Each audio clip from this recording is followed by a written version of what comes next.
Dear colleagues, malinaw na sa hindi bulag o nagbubulag-bulagan, iisang tao lang, si Mayor Alice Guo at si Guo Huaping.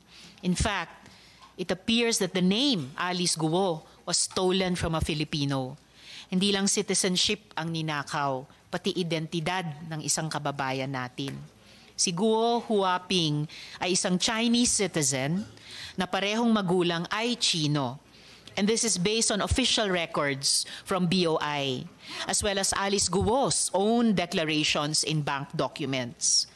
A Chinese citizen who managed to fraudulently obtain the status of a Filipino citizen, run for mayor, and gain the trust and friendship of very powerful and influential Filipinos, some of whom seem to include high-ranking politicians.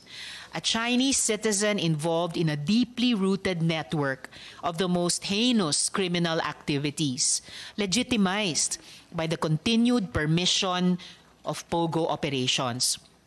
Kailangan harapin ni Alice Guo ito sa susunod nating mga hearing. Mayor Alice, or should I say, Guo Huaping, if you do not honor the subpoena, I will cite you in contempt. Pinaglalaruan nyo ang batas. Pinaglalaruan nyo ang mga Pilipino gaya ni Ms. Merly. Ginagawa nyong commodity ang Filipino citizenship. Hindi pa po tapos ang ating investigasyon.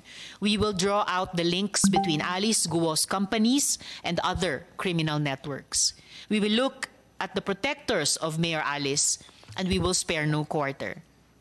Friends, again, this is not about racism or xenophobia. Gusto ko pong ipaalala sa mga nagsasabi nito na daan-daang Chinese citizens ang tinotorture sa Bamban at sa Porac. Mayroon na ngang pinatay. We are helping them too.